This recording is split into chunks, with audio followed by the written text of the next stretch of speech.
No. Something I can read off of. Yeah, I gave you the rundown. Where is it? Look over there on the floor, please. 866-969-1960. Yeah, okay. Can you fucking fetch it off the floor? Give me 1 second. Hold on. I don't mean to be bullying. Brendan's in there laughing. I got it. It's right here. Sorry. There you go. There you go. It was right under the read I have to do for Kamala Nanjiani's new movie, which they're pushing like Coke in Colombia. My Christ. Heard it's very good, though. But what are they going to say? It's bad? That'll be racist. But so anybody disagree with me with the All-Star game? I think it's an exhibition game, and it was silly that it determined the home field advantage in the World Series. That rule had to be made by a fella who really doesn't like sports, probably like Broadway plays more, or maybe even a chick. You get my drift? 866-969-1969. Mookie Betts is going to fill in for Trout. Mike Trout. Mookie is a Hall of Famer, a future. Guy's 5'10", about 160 pounds soaker wet. He's got 16 homers, like 56 ribbies. He's got a gun. Maybe my favorite Red Sox of all time, passing the Polish fella, Carl Yastrzemski.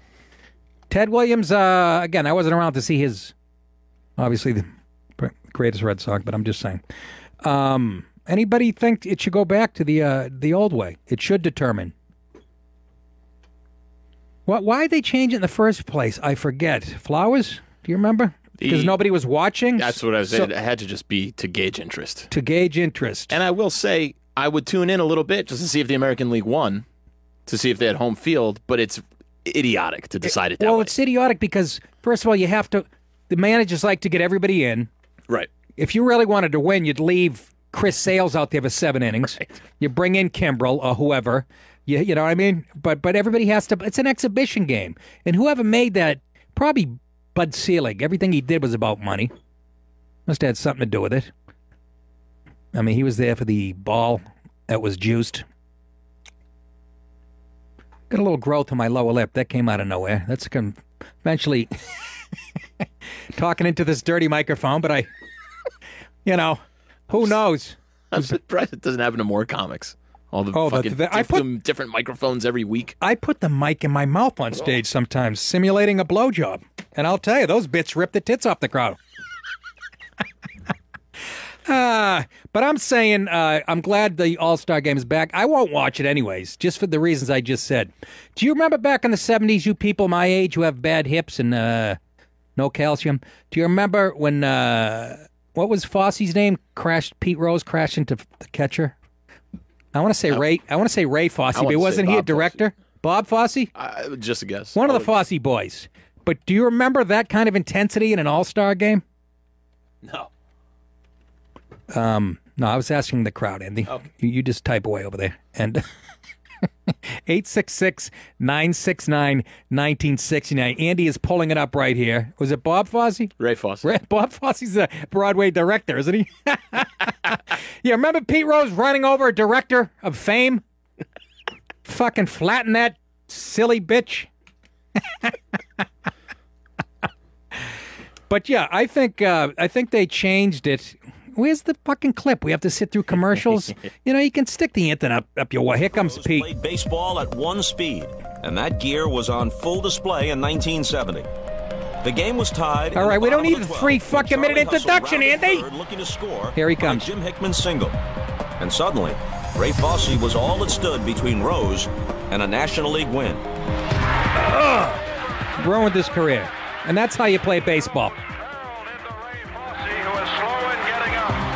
The collision left Fosse with a... All right, enough. Why do we play video clips for a radio show? I never got that either. Even when I went into, like, Opie and Anthony, I'm like, we're watching 8-minute clips. Yes, we realize why they changed it to make people watch, but why? Are they hurting for money, the MLB? What's a beer now at Yankee Stadium? $14.95? I get Coke cheaper. And again, I don't do it. I just say that to make the wife nervous.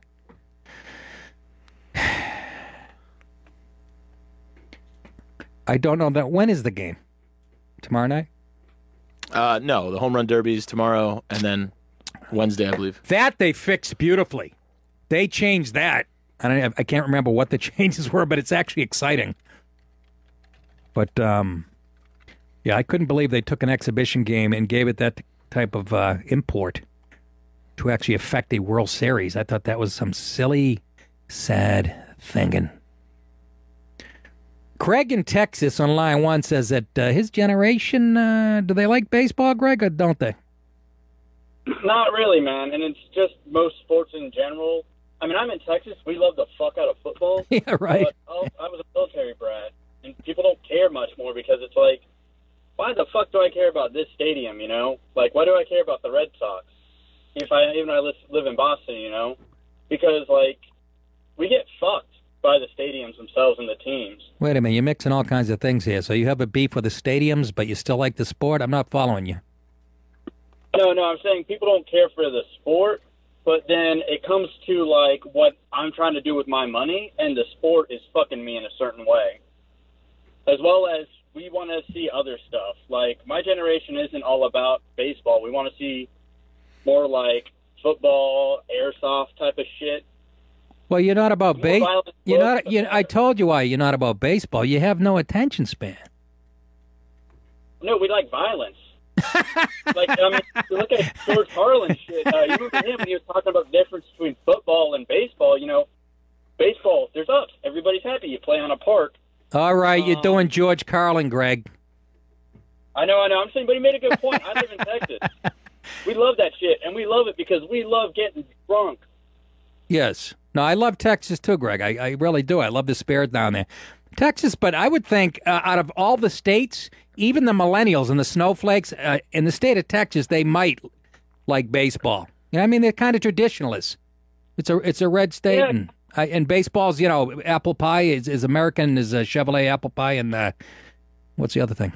Oh, that's so true. That's so true. It's just a lot of, like, places in the Midwest and West and South even, a lot of their stadiums are starting to move elsewhere, too. Our teams aren't our teams anymore when it comes to baseball. Like, and even then, Texas, we're really, really going at each other's throats when it comes to football and baseball, but yeah, not baseball as badly. Like, everybody hates Jerry, that motherfucker, up in Dallas. But Jerry Jones, you're talking? Yeah, Jerry Jones, little Jerry's World he's got up there. Yeah. All right, Greg. Like, but thanks for sir, what? I appreciate it. Thank you for the call. Got a lot more to get to. Back to what I was talking about. But Texas, like I said, is out of all the states, even the young kids there, I would think. You know what I mean? Baseball, all of it. More traditional. None of this, everybody gets a trophy. I'm sure there's some of that, but everybody gets a shotgun if they win, too, in Texas. I love that state. You go there, you see kids in a stroller chewing tobacco and a gun rack on the back. Gary in the Bronx has a theory about why they changed the rules originally, the All-Star games, you know. And what is that theory, Gary? Well, it was kind of the same theory as you were talking about, Nick, that no one was watching the goddamn thing. And they want to, I think they also want to make more money for the city that it's in, you know, like the city that's hosting. A lot of times they're not the biggest cities out of the most liked teams, or and they don't have the biggest, like the Yankees and the Mets and the Red Sox. You know, they have the big stadiums, the $14 hot dogs and the $30 beers. So these little stadiums, they don't have all that all the time. So these, they get in there and at least they make some bucks. So you think by you get to see all your favorite little players. No, I know, but back to my original point. So they changed it. They changed it back this year to it doesn't affect.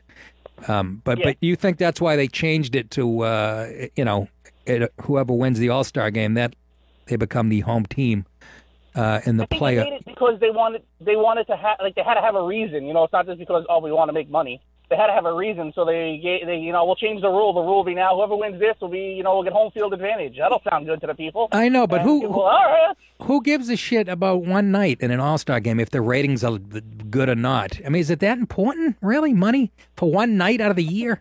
Listen, Nick, you know better than anyone. Money rules the world, man. Oh, yes, it does, but I'm just saying, I guess that might have been some of it. I feel like we're missing something, though. Somebody wanted $1. I don't know. All right. Thanks, Gary. Take it easy. Yeah, I mean, that's what me and Andy said, actually. It had to be... Anytime you change things and the reason is money, it usually ruins it. You know? The best change in sports lately has been the PAT. I think they should move it back to the 40-yard line, 45. Make it a 50-yarder. Why not? I mean, it's great now. They're missing it now. Make it really biting your nails. This guy has to hit a 50-yarder. I mean, it's 1/6 of what you just, a touchdown. Larry in West Virginia. Larry. Hello, Mr. DiPaolo. Oh, I fall for it every fucking time. Why do I? It's a different state. Go ahead, Larry. That's where I am. I'm in West Virginia. I'm in the state of West Virginia. Well, let me sing a song for you. Almost heaven, West Virginia, Blue Ridge Mountain, Shenandoah River. Yeah. There you go. I'm familiar with it because I'm an old guy as well. I'm familiar with it. Well, it's my understanding that they changed the emphasis on the All-Star game to where it meant home field advantage because they had an All-Star game where it ended in a tie and everybody just quit and went home. That's and right. The fans were up in arms that they said, okay, to try to put a little bit more intensity into the All-Star game to make the guy play a little harder How and stupid. to actually settle it to a score that it would determine the home field advantage to the World Series to get a little bit more intensity and to make the game matter. But to me, the All-Star game, and I'm a baseball guy, I love baseball, but to me, the All-Star game, the way the fans vote for their All-Stars, every team has to have an All-Star, I know, number one. And then you might as well be running for student council president. Because it's just at the home time. I know you can vote as many times as you want. But Larry, back to your original point, wouldn't you say that was a gross overreaction by Major League Baseball to have have it affect the World Series? Yeah, but if you've realized how far, I'm not saying that Bud was right when he did it, but when you understand how far baseball fell from when I was a kid, back when we rode dinosaurs, that everything in this country stopped during the World Series, and not a single game was played at night. You couldn't chew gum in school, but you could sit with a radio at your desk and listen to the World Series game on the radio in the middle of a school day, and that was perfectly fine if you were a rich kid, right, and could afford the radio. It was that important to this country, and by the time 1972 rolled around, NFL ruled everything and has ever since, and nobody cares. And you can thank Pete Rozelle for that. Well, that might be the case. I mean, football grew. Trust me, Larry, it love is. a gladiator. Pete Rozelle made that whole TV deal with the NFL. Guy was a marketing genius, and what he did, he ruined football by, I call it the Socialist Football League, by inserting that rule with the team with the worst record gets the first draft that ensured, redistribution of talent, and that's why it's so mediocre today. Your thoughts, Larry? Well, they're trying to strive for parity to help the small market teams. Football is ultimate in revenue sharing. Everything is shared except Skybox revenue, which is the reason a lot of the teams relocate. That's why Art Modell left Cleveland, because he didn't have Skyboxes, and Baltimore promised him Skyboxes. That was revenue he got to keep. So that's why he moved to Baltimore. And Jim Irsay moved the Colts. I mean, they moved based on money, because everything else is shared, the concessions, the gate, the TV money. So the small market teams like Green Bay can compete against the Meadowlands in New Jersey because the taxes in New York are so high. Yeah. They both play in Jersey. It's sort of like the Electoral College. Kind of balances it out. Shut up! Shut! I hit that by accident. Larry, thank you for the call as always and schooling us here at the DiPaolo Show. You're the best. Next time. Well, I don't know if I'm the best, but I'm okay. Thank you, Mr. DiPaolo. We'll talk to you soon, Larry. I actually hit the shut up button. That was I hit my iPad. I was reaching across for the coffee, and I didn't mean to tell Larry to shut up. The guy's terrific. I mean, this guy's terrific. Brian in Queens has a question for me. Brian, go ahead. Hey, Nick, how are you? Brian, are you going to watch the All-Star game, or does it really not matter? When's the last time you watched one? I think I last watched it when it ended in a tie. Is that right? How long ago was that? It was in the early 2000s. Ooh. Yes, 2002. Like 2002? Yes, 15 years ago already? That was 15 years that they changed that rule? I know. Jesus Christ. I'll be dead soon. Thank Christ. Go ahead, Brian. I just wanted to know if you heard what the Red Sox slogan is this year. What? Lay it on me, Bri. From Queens. Win, dance, repeat. Yeah, you're talking about Mookie and Benintendi and Jackie Bradley Jr. And I mean, it's no Cowboy Up, but it's pretty gay. yeah, it's funny you say that, Bri. I'm a diehard Sox fan. I love those three players, but two of them get down on their knees like they're rolling a camera, and the other one does a dance. And don't blame Whitey for that. Anyways. Thanks, Nick. You got it, Bri. Win, dance, repeat. Oof. But I know it would bug you, Andy, because they do it every time they win, which they're doing a lot. The Yankees do a dance too. It's like I don't know, pick some shitty faggy dance from a wedding. Macarena. Yeah, the Macarena. The Macarena. That's what the Yankees do. They haven't. By the way, they haven't danced in about 2 months.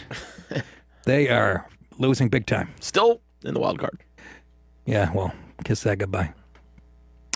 By the way, Joe Girardi's got the biggest forearms I've ever seen on a human. I would not fight that guy if I had 2 guns. This guy looks like, and it looks, he's got that skull. If you punched him in the head, you would break your hand into 18 pieces. And he doesn't juice. Mark in Texas, welcome to the show. Hey, Nick Dip, my whitey hetero brother. How are you? I'm a long-time, thick, erect, bulbous, purple-throbbing, red-helmeted, blue-veined, rock-hard, stiff fan. All right, Mark. I want to thank you for the contribution. I got a quick question because I don't know much about baseball. Me either. Very quick question. Yeah. Okay, if the Red Sox play the White Sox and it rains out. Is the end result pink socks? Boom! And you blew it! Thank you for the call, Mark. I appreciate it. Good question. I wouldn't doubt it. And the thing is, if they turned pink, you wouldn't know because every day they were in pink for something. A girl gets a precancerous cell on her forehead. We have to wear pink for the month of June and July. It's a little much, folks. I don't mean to be insensitive. Stuart in Tulsa has an opinion. Stuart. Hey, Nick, what's happening, brother? Are you going to watch the All-Star game this week, or does it not matter to you anymore? All-Star game's Wednesday, right? I think it's tomorrow, actually. Oh, I'm working. I work all the time. I was going to say, people talk about popularity, whether they say, oh, which is more popular, basketball or hockey, football or baseball. I think football and baseball are the most fundamentally different of all the sports.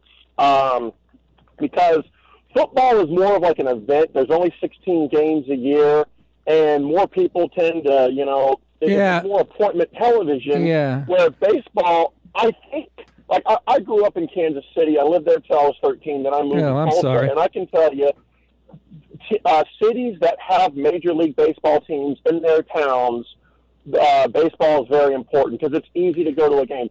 Baseball is the only sport, in my mind anyway, that is better watched live. Yes. Everything else is better on TV. All right, Stu, we know all that. But what we're talking about is the All-Star game, and they changed the rules 15 years ago so that the winning team would, that league would have the home field advantage in the World Series. No, that's absolutely ridiculous. The team with the best record gets the home record. There you go. We all agree on that, and I don't understand why. That's why that was enough of a reason for me to tune into the All-Star game. I don't know. To see the talent, I mean, I didn't need that silly little rule. Thank you, Stuart, so much. I got a ton of callers here, and only about a minute left in the segment. 866-969-1969. When we come back, I want to talk about this guy in, I think it was Alabama, two guys, they have a roofing company, and if you let them put a new roof on your house, you get a free AR-15. I love America, folks. If you have if you have a problem with that, you're just a communist son of a bitch. Anybody with me? I love it. You get a free AR-15. And if they do a shitty job, you shoot them. I mean, you got to look at all sides of this. You know what I mean? I think it's a very American thing. And it should be done more often. What else would you buy if you're going to get a free gun? I would think a hooker. Maybe not an AR-15, but a nice knife. hunting knife. We're a violent country is my point. Yeah, they're in Alabama, and I'd like to hear from people who think we have too many guns. I personally think we have just enough.